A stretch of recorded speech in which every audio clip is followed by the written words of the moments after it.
स्वागत दोस्तों आपका अपने चैनल से बड़ी खबर के साथ आगे सामने मोदी आप चैनल के सबसे पहले सबसे बड़ी दिनांक बताएंगे दोस्तों। बिहार विधानसभा चुनाव के मद्देनजर भारतीय जनता पार्टी के उप मुख्यमंत्री को लाइन में लगाने का टाइम आ चुका है दोस्तों। बताएंगे कैसे मुख्यमंत्री के मामले को लेकर अब सीधा प्रधानमंत्री को चिट्ठी लेकर बड़ी कार्रवाई करने के लिए बोला गया है। डिटेल में जानकारी अब तक पहुंचाएंगे। बताएंगे क्या बिहार के चुनाव से पहले भाजपा के उप मुख्यमंत्री का इस्तीफा होने वाला है दोस्तों। इसी के साथ में चलेंगे एक और बड़ी खबर की तरफ, जहां पर भारतीय जनता पार्टी और नीतीश कुमार की सरकार में जबरदस्त कानून व्यवस्था चरमरा चुकी है दोस्तों। डिटेल में जानकारी अब तक पहुंचाएंगे। बताएंगे किस तरीके के आंकड़े सामने आए हैं दोस्तों, और केंद्र सरकार ने ही नीतीश की पोल खोल दी है। इसी के साथ में राहुल गांधी ने आखिर लद्दाख के लोगों के लिए क्या नया बयान दिया है, डिटेल में जानकारी अब तक पहुंचाएंगे। लेकिन उससे पहले अगर आप भी मानते हैं दोस्तों कि बिहार विधानसभा चुनाव में इस बार कांग्रेस, आरजेडी और जनसुराज मिलकर एनडीए गठबंधन की 20 साल पुरानी सरकार को टाटा अलविदा बाय बाय बोलेंगे और इस बार परिवर्तन जनता करके रहेगी, तो इस वीडियो को लाइक करके लाल बटन दबाकर चैनल को सब्सक्राइब करके बेल आइकन दबाकर कमेंट बॉक्स में अपनी राय जरूर लिखकर बताएगा दोस्तों। और ज्यादा से ज्यादा वीडियो को शेयर कीजिएगा ताकि पूरी अपडेट आप लोगों तक लगातार इसी तरीके से पहुंचती रहे दोस्तों। चलते हैं सबसे पहले सबसे बड़ी ब्रेकिंग न्यूज अपडेट की तरफ, जहां पर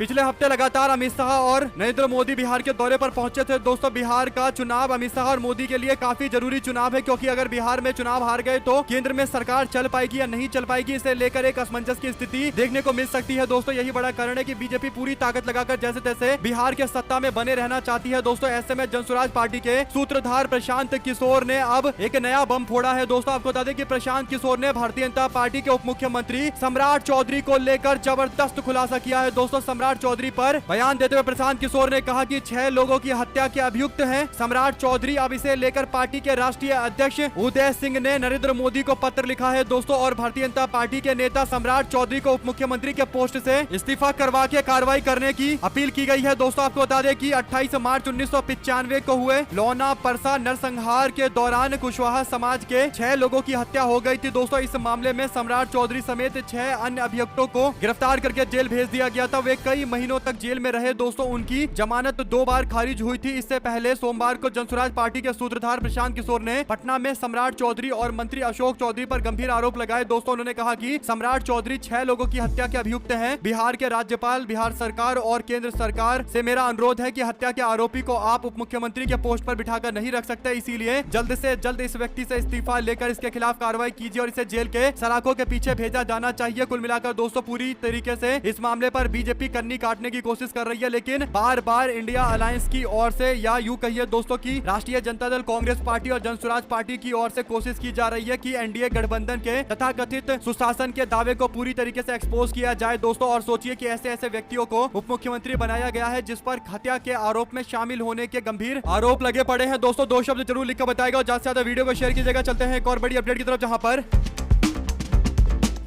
विपक्ष की पार्टी जनसुराज पार्टी में एक और बड़े नेता के शामिल होने की खबर है दोस्तों। जनता दल यूनाइटेड के पूर्व प्रदेश के महासचिव राजेश सिंह कुशवाहा अपने समर्थकों के साथ में जनसुराज पार्टी में शामिल हो गए दोस्तों। यानी एक और भारतीय जनता पार्टी के डिप्टी सीएम के ऊपर कुशवाहा समाज के कई सारे लोगों की हत्या के आरोप को लेकर कार्रवाई की मांग की गई है दोस्तों। और दूसरी ओर राजेश कुमार कुशवाहा जनता दल यूनाइटेड के डुमराव विधानसभा के प्रभारी भी थे दोस्तों। उन्होंने जनसुराज पार्टी के सूत्रधार प्रशांत किशोर की पार्टी में शामिल होने का फैसला लिया है दोस्तों। कुल मिलाकर नीतीश कुमार की पार्टी के सबसे ज्यादा नेता इधर से उधर भाग रहे हैं दोस्तों। हाल फिलहाल के अंदर भी कई सारे वरिष्ठ नेता कांग्रेस पार्टी और राष्ट्रीय जनता दल में शामिल हुए थे, और आप लोग जानते हैं कि धीरे धीरे करके जनता दल यूनाइटेड को बैकफुट पर धकेला जा रहा है दोस्तों। आने वाले दिनों के अंदर अगर सबसे ज्यादा किसी पार्टी को नुकसान होगा तो जनता दल यूनाइटेड को होगा, तो लिखकर जरूर बताएगा। और अगर आप भी मानते हैं कि कहीं ना कहीं बीजेपी भी जनता दल यूनाइटेड को आने वाले चुनाव में ठिकाने लगाने की साजिश कर रही है, तो 2 शब्द जरूर लिखकर बताएगा दोस्तों। और ज्यादा से ज्यादा वीडियो को शेयर कीजिएगा। चलते हैं एक और बड़ी अपडेट की तरफ, जहां पर बिहार के अंदर विधानसभा चुनाव के मद्देनजर बीजेपी के लोग बार बार जंगल राज का दावा कर रहे हैं दोस्तों। लेकिन अब जंगल राज के दावे की पोल खुद के बीजेपी की केंद्र सरकार ने बिहार सरकार को लेकर की है दोस्तों। आपको बता दें कि नेशनल क्राइम रिकॉर्ड ब्यूरो की ओर से एक इंफॉर्मेशन दी गई है दोस्तों, जिसमें बताया गया है कि 2023 को लेकर रिपोर्ट है। रिपोर्ट ये है दोस्तों कि बिहार के अंदर 2862 हत्याएं केवल 1 साल के अंदर हुए थे और 902 बलात्कार के रिपोर्ट मामले दर्ज किए गए थे दोस्तों। और अपहरण के 14371 मामले बिहार में केवल 1 साल के अंदर रिपोर्ट किया गया। महिलाओं के खिलाफ अपराध 22952 हुए दोस्तों। और दलित और आदिवासी समाज के खिलाफ अपराध लगभग 7178 हुआ, यानी बड़े स्तर पर महिला से लेकर दलित समाज, आदिवासी समाज के लोग प्रताड़ित है दोस्तों। बिहार में इस तरीके के आंकड़ों से पता चलता है कि एक तो बिहार में FIR इतनी मुश्किल से लिखी जाती है दोस्तों, और क्राइम रिपोर्ट होना बड़ी बात होती है, लेकिन अगर क्राइम रिपोर्ट इस लेवल का हो रहा है तो आप लोग सोचिए कि वास्तविकता में किस तरीके के हालात होंगे और कैसे लोग बिहार के अंदर जी रहे होंगे दोस्तों। खासकर अल्पसंख्यक समाज, महिला समाज के लोग और दलित के साथ साथ आदिवासी समाज के लोगों के साथ भी अच्छी खासी प्रताड़ना हो रही है दोस्तों, जिसका पुरजोर विरोध किया जाना चाहिए। और नीतीश कुमार और भारतीय जनता पार्टी सरकार एक बार फिर से इस रिपोर्ट के आने के बाद जंगल राज के मुद्दे पर खुद घिर गए हैं दोस्तों, यानी बीजेपी और नीतीश कुमार के सरकार में एकदम जंगल राज चल रहा है। अगर आप भी इस बात से इत्तेफाक रखते हैं तो कमेंट बॉक्स में अपनी राय जरूर लिखकर बताएगा दोस्तों। चलते हैं एक और बड़ी अपडेट की तरफ, जहां पर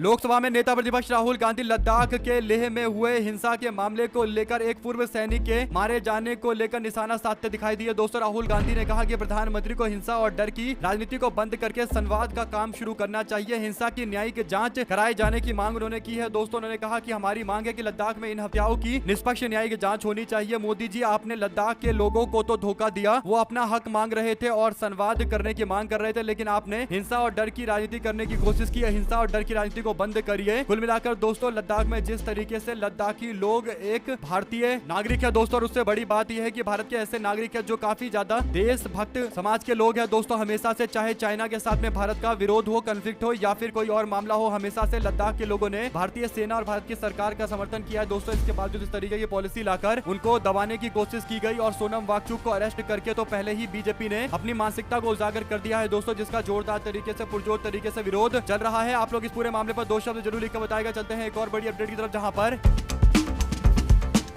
ग्वालियर में हजरत शेख मोहम्मद गौस की दरगाह पर उश्र और अन्य धार्मिक गतिविधियों के आयोजन को लेकर दाखिल याचिका पर सुनवाई के लिए सुप्रीम कोर्ट सहमत हो गया दोस्तों। यह याचिका मध्य प्रदेश हाईकोर्ट के उस आदेश के खिलाफ दाखिल की गई थी जिसमें कार्यक्रमों के आयोजन की अनुमति से इंकार किया गया था दोस्तों। भारतीय पुरातत्व सर्वेक्षण यानी ASI archaeological survey of India ने 1962 में दरगाह को एक सुरक्षित स्मारक यानी प्रोटेक्टेड मॉन्यूमेंट घोषित कर दिया था दोस्तों। PTI की रिपोर्ट के अनुसार जस्टिस BV नागरत्ना और जस्टिस R महादेवन की बेंच के सामने याचिका रखी गई दोस्तों। केंद्र ने और कई लोगों ने इस पूरे मामले को लेकर जो प्रतिक्रिया दी है दोस्तों, उस पर कोर्ट की ओर से नोटिस जारी किया गया है। 19 सितंबर को कोर्ट ने याचिका पर आदेश देते हुए विशेष अनुमति याचिका के साथ साथ अंतरिम अनुरोध पर भी प्रतिवादियों को नोटिस जारी किया था दोस्तों। अब देखना यह है कि 400 साल से जो कार्यक्रम चलता आ रहा था उसको अचानक से रोककर जिस तरीके से मुस्लिम समाज के लोगों में डर उत्पन्न करने की कोशिश की गई है, इस पर क्या जानकारी दी जाती है दोस्तों और किस तरीके की कार्रवाई होती है, लिखकर जरूर बताइएगा। चलते हैं एक और बड़ी अपडेट दोस्तों, जहां पर मुख्यमंत्री जी बदला लेना है तो दफ्तर आओ। करूर के अंदर हुए दोस्तों हादसे के मामले को लेकर थालापति विजय ने पहली बार अपनी प्रतिक्रिया दी है। टीवी के पार्टी के नेता थालापति विजय ने स्पष्ट तौर पर कहा है कि वो इस बात से दुखी है कि उनके आंदोलन के दौरान, उनके रैली के दौरान भगदड़ मच गई जिसमें कई सारे लोग मारे गए। इस मामले को लेकर दोस्तों अभिनेता विजय ने करूर के अंदर भगदड़ पर पहली प्रतिक्रिया देते हुए कहा कि वो गहरा शोक प्रकट करना चाहते हैं। विजय ने कहा कि वो इस घटना से गहरे सदमे में है। उन्होंने बताया कि किस तरह सुरक्षा सुनिश्चित करने के लिए उपयुक्त